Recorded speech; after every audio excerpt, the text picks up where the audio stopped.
नमस्कार और स्वागत है आप सबका आज की इस विशेष ज्ञान चर्चा में। आज हम श्रीमद् भगवद गीता के एक ऐसे श्लोक की गहराइयों में उतरने वाले हैं जो हमें जीवन की उथल-पुथल के बीच शांति और स्थिरता पाने का रास्ता दिखाता है। और ये जो गहन विश्लेषण और सामग्री है, ये हमें उपलब्ध कराई है कैप्टन श्याम बहादुर चौहान ने। उनकी मदद से ही हम इस प्राचीन ज्ञान को आज के जीवन में समझने की कोशिश करेंगे। हमारा मकसद है गीता के अध्याय 4 श्लोक 10 को समझना।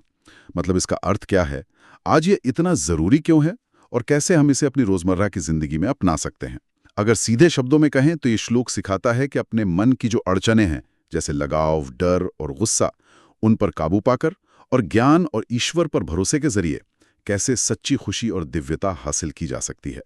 तो आइए शुरू करते हैं ये सफर। विशेषज्ञ, क्या आप सबसे पहले हमारे सुनने वालों के लिए वो श्लोक सुना सकती हैं जिस पर हम आज बात कर रहे हैं? जरूर। श्रीमद् भगवद गीता का अध्याय 4 श्लोक 10 इस प्रकार है। संस्कृत मूल वीतराग भय क्रोधा मन्मया मामुपाश्रिताः बहवो ज्ञान तपसा पूता मद भावमागतः।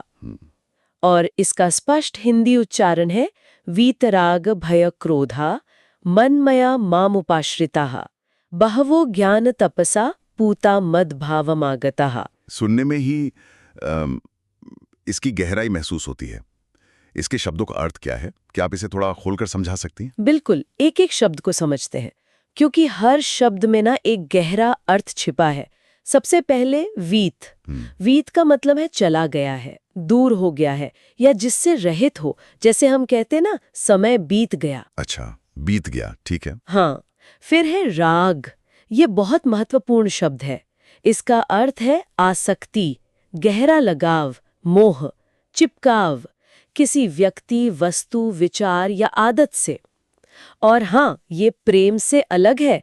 राग में पाने की, कब्जा करने की इच्छा होती है। हाँ, समझ गया। प्रेम निस्वार्थ है, राग में स्वार्थ है। जानी पहचानी चीज का हो सकता है या अज्ञात का, जैसे भविष्य की चिंता, असफलता का डर, मृत्यु का भय। और फिर क्रोध, यानी गुस्सा, रोष, आवेश, जब हमारी इच्छाएं पूरी नहीं होती या हमें लगता है कि हमारे साथ अन्याय हुआ है, तब ये भाव उठता है।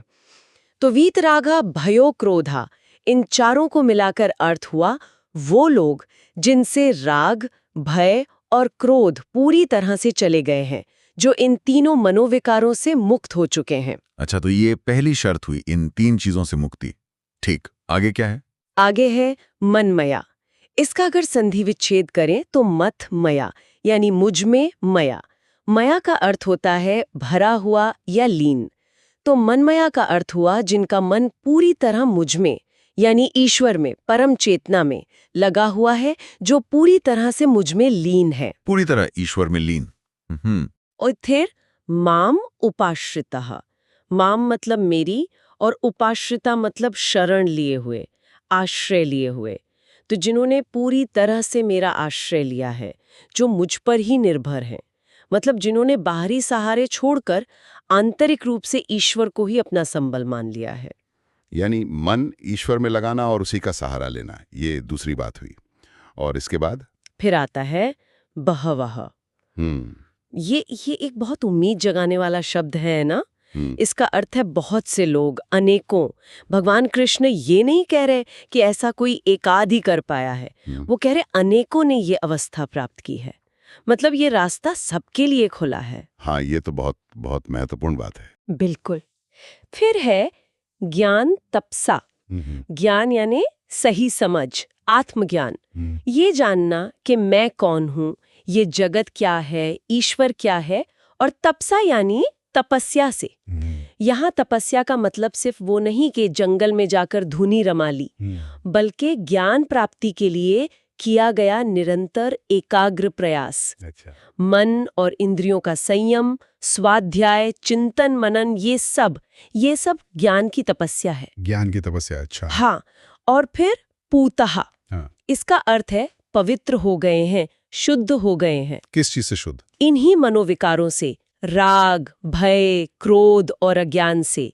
जैसे ज्ञान की अग्नि में तपकर वे निर्मल हो गए हैं। अच्छा, पवित्र हो गए। और अंत में है मद भावम आगतः। हाँ। मद भावम यानी मेरे भाव को, मेरे दिव्य स्वरूप को, मेरी जैसी चेतना को, और आगतः मतलब प्राप्त हो गए हैं। तो मतलब ये हुआ कि वे मेरे जैसे दिव्य स्वभाव वाले हो गए हैं। उन्होंने मेरे स्वरूप को पा लिया है, परमात्मा के स्वभाव को प्राप्त कर लिया है। बहुत खूब, आपने तो हर शब्द को एकदम खोल कर रख दिया। तो अगर इन सब को जोड़कर एक सरल वाक्य में कहना हो तो इस श्लोक का भाव क्या हुआ? सरल शब्दों में इसका सार ये है, जिन लोगों ने आसक्ति, डर और गुस्से को पूरी तरह छोड़ दिया है, जो अपना मन पूरी तरह मुझ में लगाकर मेरी ही शरण में आ गए हैं, ऐसे बहुत से लोग ज्ञान रूपी तपस्या से पवित्र होकर मेरे दिव्य स्वरूप को प्राप्त हो चुके हैं। ये तो एकदम स्पष्ट हो गया, पर चलिए इसे थोड़ा और गहराई से समझते हैं। इसका दार्शनिक और व्यवहारिक मतलब क्या निकलता है? हाँ, जरूर। देखिए, दार्शनिक नजरिए से देखें तो ये श्लोक मुक्ति या परम शांति पाने का एक तरह से नक्शा देता है। ये बताता है कि मोक्ष कोई बाहरी चीज नहीं, बल्कि एक आंतरिक अवस्था है, और इसे पाने के लिए 3 मुख्य काम करने होंगे। पहला, आंतरिक शुद्धि, मतलब अपने मन को राग, भय और क्रोध जैसी नकारात्मक भावनाओं से मुक्त करना।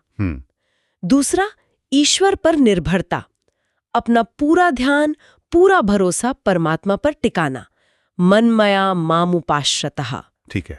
और तीसरा, ज्ञान की साधना, निरंतर आत्मज्ञान के लिए प्रयास करना, ज्ञान तपसा।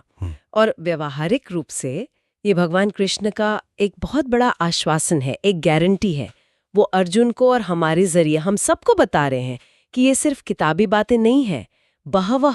बहुत से लोगों ने सचमुच इस रास्ते पर चलकर ये मंजिल पाई है। ये हमें हिम्मत देता है कि हाँ, ये मुश्किल जरूर है, पर नामुमकिन नहीं।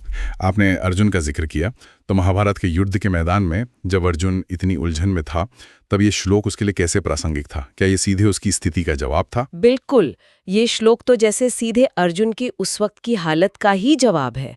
आप सोचिए ना, अर्जुन युद्ध भूमि में खड़ा है, सामने उसके अपने प्रियजन है, गुरुजन है, उनके प्रति उसका गहरा राग है, मोह है। वो लड़ना नहीं चाहता, फिर उसे पाप का भय सता रहा है कि अपनों को मारने से उसे पाप लगेगा, नरक मिलेगा। हाँ, वो बहुत परेशान था। और इस पूरी विनाश लीला को देखकर इस परिस्थिति पर उसे क्रोध भी आ रहा है, निराशा भी हो रही है। उसका मन पूरी तरह बिखरा हुआ है, कंफ्यूज्ड है। ऐसे में कृष्ण उसे ये श्लोक सुनाकर मानो एक मनोवैज्ञानिक नुस्खा दे रहे हैं। वो कह रहे हैं, अर्जुन, पहले इन भावनाओं राग, भय, क्रोध से ऊपर उठो, फिर अपना मन मुझ पर टिकाओ, मेरी शरण लो और ज्ञान की कसौटी पर चीजों को देखो। तभी तुम सही गलत का फैसला कर पाओगे और अपना कर्तव्य निभा पाओगे। ये उस वक्त अर्जुन के लिए सचमुच संजीवनी जैसा था। ये बात तो वाकई सोचने वाली है कि हजारों साल पहले कही गई बात आज भी उतनी सटीक लगती है। बिल्कुल। आज का इंसान भी तो इन्हीं चीजों से जूझ रहा है, शायद अलग रूपों में। बिल्कुल, शायद आज और भी ज्यादा। आज हमारे राग का रूप बदल गया है। चीजों का राग, ब्रांड्स का राग, सोशल मीडिया पर लाइक्स का राग, स्टेटस का राग, है ना? हाँ, बिल्कुल। भय भी नए नए हैं। नौकरी जाने का भय, अकेले रह जाने का भय, भविष्य की अनिश्चितता का भय, जिसे आजकल फोमो कहते हैं, fear of missing out. FOMO, हाँ, बहुत आम है ये। और क्रोध, वो तो जैसे हवा में घुला हुआ है। ट्रैफिक जैम से लेकर ऑफिस की राजनीति तक, निराशा और जलन से उपजा गुस्सा, छोटी छोटी बातों पर गुस्सा। और यह एक बहुत रोचक बात सामने आती है, पता है? ये श्लोक एक तरह से आज के तनाव, चिंता और मानसिक अशांति के दौर के लिए एक कालातीत, आप कह सकते, थेरेपी जैसा है। ये हमें याद दिलाता है कि दुनिया को बदलने से पहले हमें अपने अंदर की दुनिया को ठीक करना होगा। असली लड़ाई बाहर नहीं, भीतर है। तो क्या इस श्लोक को अलग अलग दार्शनिकों ने अपने अपने तरीके से भी समझाया है? क्या इसमें अलग अलग दृष्टिकोण मिलते हैं? हाँ, बिल्कुल। भारत की ज्ञान परंपरा की यही तो खूबी है। एक ही सूत्र पर कई नजरिए मिलते हैं जो उसके अर्थ को और समृद्ध करते हैं। जैसे अद्वैत वेदांत के शिखर पुरुष आदि शंकराचार्य, वो ज्ञान तपस्या पर सबसे ज्यादा जोर देते हैं। उनके लिए ज्ञान का मतलब है अहम ब्रह्मास्मि, मैं ब्रह्म हूं, या तत्वमसि, तुम वही हो, जैसे महावाक्यों पर निरंतर गहरा चिंतन करना। यही ज्ञान अज्ञान को मिटाकर असलियत का बोध कराता है। अच्छा, ज्ञान पर फोकस। हाँ, वहीं विशिष्टाद्वैत के आचार्य रामानुजाचार्य भक्ति और समर्पण को ज्यादा महत्व देते हैं। वो मनमया और मामुपाश्रितः का अर्थ लेते हैं भगवान विष्णु के प्रति पूरी तरह समर्पित हो जाना, उनकी शरण में रहना। उनके अनुसार सच्चा ज्ञान भी भगवान की कृपा और भक्ति से ही मिलता है। भक्ति और समर्पण, ठीक। फिर स्वामी विवेकानंद ने इसे और व्यवहारिक धरातल पर उतारा। उन्होंने ज्ञान तपस्या को सिर्फ दिमागी कसरत नहीं माना, बल्कि सेवा, त्याग और कर्म के जरिए आत्मज्ञान को जीवन में उतारने की बात कही। उनके लिए ऐसा व्यक्ति ही चरित्रवान बनता है जो समाज और राष्ट्र के काम आ सके, मतलब जो वीतराग, निर्भय और शांत हो। कर्म और सेवा के जरिए। और स्वामी चिन्मयानंद तो इसे सफलता का सूत्र कहते थे। उनका मानना था कि ये श्लोक बताता है कि सफल और सार्थक जीवन के लिए कौन से गुण चाहिए।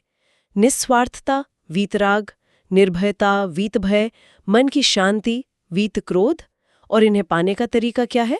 ज्ञान की साधना। ये अलग अलग नजरिए वाकई दिखाते हैं कि ये श्लोक कितना गहरा और बहुआयामी है। पर क्या इन सदियों पुरानी बातों का आज के विज्ञान से भी कोई तालमेल है? क्या साइंस भी इन्हें किसी तरह से मानता है? हाँ, ये बहुत दिलचस्प सवाल है और जवाब है हाँ, काफी हद तक।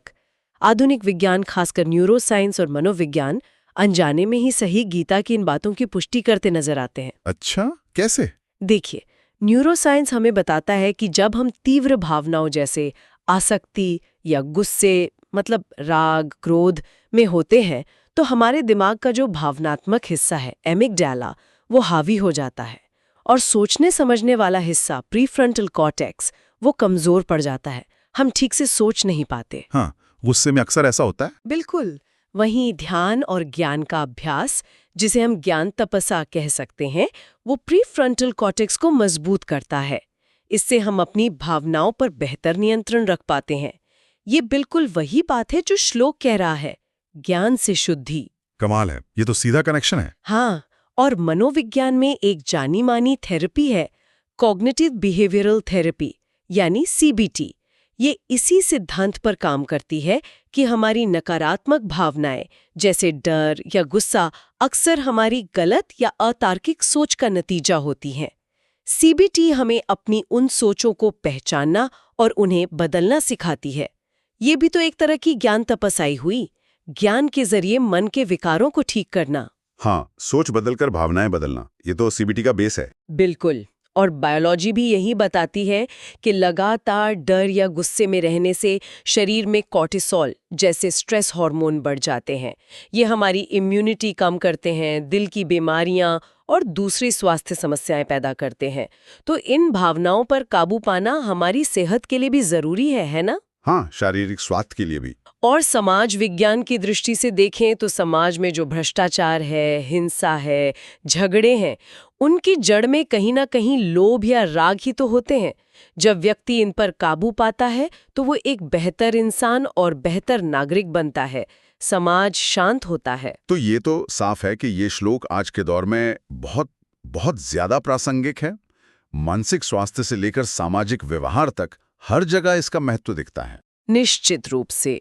आज जब डिप्रेशन, एंजाइटी इतनी आम होती जा रही हैं, तब ये श्लोक हमें एक आंतरिक शक्ति का स्रोत दिखाता है। ये सिखाता है कि खुशी बाहर की चीजों में नहीं, अपने अंदर की शांति में है। और ये जो सोशल मीडिया का दौर है, जहां हम लगातार बाहरी वैलिडेशन, मतलब लाइक्स, कमेंट्स के भूखे रहते हैं और दूसरों से पीछे छूट जाने के डर, मतलब फोमो में जीते हैं, ये श्लोक हमें आत्मनिर्भर और आत्मसंतुष्ट बनना सिखाता है। अंदर से संतुष्ट होना। हाँ, और भौतिकवाद की संधि दौड़ में यह हमें याद दिलाता है कि जीवन का असली मकसद सिर्फ पैसा कमाना या चीजें इकट्ठी करना नहीं, बल्कि अपने सच्चे स्वरूप को पहचानना, मदभाव, और उसमें स्थित होना है। ये सिद्धांत सुनने में बहुत गहरे और प्रेरणादायक हैं, लेकिन सवाल उठता है कि इन्हें अपनी रोजमर्रा की जिंदगी में उतारा कैसे जाए। एक आम इंसान इन ऊंची बातों पर अमल कैसे करे? ये सबसे अहम सवाल है, क्योंकि ज्ञान तभी सार्थक है जब वो आचरण में उतरे। बिल्कुल, है ना? इसे जीवन में लाने के लिए कुछ ठोस कदम उठाए जा सकते हैं, धीरे धीरे, एकदम से सब नहीं होगा। हाँ, छोटे छोटे कदम। बिल्कुल। पहला कदम तो है जागरूकता। सबसे पहले तो पहचाने कि आपके अंदर कौन सी इच्छाएं, राग बहुत तीव्र हैं, कौन से डर भय आपको बार बार सताते हैं और किन बातों पर आपको अक्सर गुस्सा क्रोध आता है। वाह। बस उन्हें देखें, बिना खुद को कोसें, चाहे तो डायरी में लिख लें। सिर्फ पहचानना, जज नहीं करना। हाँ, सिर्फ दिखना। बिल्कुल। दूसरा, थोड़ा ध्यान रोज करें। रोजाना बस 10-15 मिनट शांत बैठकर अपनी सांस पर ध्यान लगाना या किसी शांत विचार पर मन टिकाना, ये मन को स्थिर करने और भावनाओं के प्रति सजग होने में बहुत मदद करता है। ये ज्ञान तपस्या का सबसे सरल रूप है। 10-15 मिनट, ये तो किया जा सकता है। बिल्कुल। तीसरा, विवेक का प्रयोग करें। जब भी कोई तीव्र इच्छा, डर या गुस्सा उठे तो एकदम से रिएक्ट करने के बजाय एक पल रुकें, पॉज बटन दबाएं, खुद से पूछें, क्या ये भावना सचमुच जायज है? क्या इस पर अमल करना मेरे या दूसरों के लिए अच्छा होगा? ये छोटा सा ब्रेक भी आवेग को कम कर सकता है। रुक कर सोचना। चौथा, ज्ञान का संग करें। अच्छी किताबें पढ़ें, प्रेरणादायक बातें सुनें, ऐसे लोगों के साथ रहें जो आपको सकारात्मक दिशा में ले जाएं। अपने आप से ये सवाल पूछना कि मैं सच में कौन हूँ? क्या मैं सिर्फ ये शरीर और मन हूँ? ये भी ज्ञान तपस्या का हिस्सा है। अच्छी संगत, अच्छा साहित्य। ठीक है। 5वां, उल्टी भावना का अभ्यास। जब डर लगे तो जानबूझकर साहस और विश्वास जगाने की कोशिश करें। जब गुस्सा आए तो क्षमा और शांति का अभ्यास करें। जब किसी चीज से बहुत ज्यादा मोह हो तो उसमें कुछ कमी देखने का या उससे थोड़ी दूरी बनाने का अभ्यास करें। विपरीत भावना का अभ्यास, ये दिलचस्प है। हाँ, और छठा, समर्पण का भाव। ये मानना कि सब कुछ मेरे नियंत्रण में नहीं है, एक बड़ी शक्ति है जो चीजों को संभाल रही है। अपना सर्वश्रेष्ठ प्रयास करें और परिणाम उस शक्ति पर छोड़ दें। ये मामूपाश्रिता का भाव चिंता और बोझ को बहुत कम करता है। ये तो वे व्यक्तिगत प्रयास, लेकिन हमारे रिश्तों पर, जैसे परिवार में, दोस्तों के साथ, ये सिद्धांत कैसे लागू होते हैं? रिश्तों को निभाने में इन सिद्धांतों का बहुत बहुत बड़ा योगदान हो सकता है। आप देखेंगे कि अक्सर रिश्तों में कड़वाहट इन्हीं 3 राग, भय, क्रोध की वजह से आती है। कैसे? देखिए, परिवार में हम अक्सर अपने बच्चों या जीवन साथी से राग यानी जरूरत से ज्यादा मोह कर बैठते हैं। ये मोह हमें पॉसेसिव बनाता है, हम उन्हें कंट्रोल करना चाहते हैं, उनकी हर बात में दखल देते हैं। गीता हमें प्रेम और राग का फर्क समझाती है। प्रेम निस्वार्थ होता है, वो दूसरे की भलाई चाहता है। राग स्वार्थी होता है, वो दूसरे को अपने हिसाब से चलाना चाहता है। हाँ, ये फर्क समझना बहुत जरूरी है। इसी तरह बच्चों के भविष्य की या परिवार की आर्थिक स्थिति की चिंता, भय हमें इतना घेर लेती है कि हम वर्तमान में जीना भूल जाते हैं, हमेशा तनाव में रहते हैं और छोटी छोटी बातों पर गुस्सा, क्रोध घर का माहौल खराब कर देता है। इन तीनों पर लगाम लगाने से रिश्ते ज्यादा स्वस्थ और प्रेमपूर्ण बन सकते हैं। और रिश्तों में गहराई लाने के लिए ये समझना जरूरी है कि गीता आसक्ति छोड़ने को कहती है, प्रेम या जिम्मेदारी छोड़ने को नहीं। अपने साथी की स्वतंत्रता का सम्मान करना, उन्हें बदलने की कोशिश न करना, उन पर अपना अधिकार न जताना, ये राग से मुक्ति है और इससे रिश्ता असल में मजबूत होता है। कई बार रिश्तों में धोखे या अपेक्षाएं पूरी न होने से जो गुस्सा या कड़वाहट आती है, ये श्लोक हमें उसके मूल कारण यानी अपनी अनियंत्रित इच्छाओं और प्रतिक्रियाओं पर काम करने की प्रेरणा देता है। ये तो रिश्तों के लिए बहुत उपयोगी बात है। और कामकाज की जगह यानी प्रोफेशनल लाइफ में ये सिद्धांत कैसे काम आ सकते हैं? बिल्कुल आ सकते हैं। कार्यस्थल पर भी बहुत उपयोगी है। सोचिए ना, पहला है ईमानदारी और नैतिकता। ऑफिस में अक्सर प्रमोशन का लालच, राग या नौकरी खोने का डर, भय लोगों को गलत काम करने पर मजबूर कर देता है, जैसे किसी की चापलूसी करना या भ्रष्टाचार करना। जी। जो व्यक्ति इन आंतरिक दबावों से मुक्त है, वो ज्यादा ईमानदारी और हिम्मत से अपना काम कर सकता है। उसे किसी का डर नहीं रहता। हाँ, निडर होकर सही काम करना। बिल्कुल। और दूसरा, बेहतर लीडरशिप। एक मैनेजर या लीडर जो खुद पक्षपात, राग, गलत फैसलों के डर, भय और बेवजह के गुस्से, क्रोध से बचा रहता है, वो अपनी टीम के लिए ज्यादा भरोसेमंद और प्रेरणादायक साबित होता है। वो शांत रहकर सही फैसले ले पाता है और एक सकारात्मक माहौल बनाता है। उसकी निर्णय लेने की क्षमता भावनात्मक उतार चढ़ाव से प्रभावित नहीं होती। ये तो लीडर्स के लिए बहुत महत्वपूर्ण गुण है। आपने महिलाओं का विशेष जिक्र किया था कि स्रोत में उनका उल्लेख है।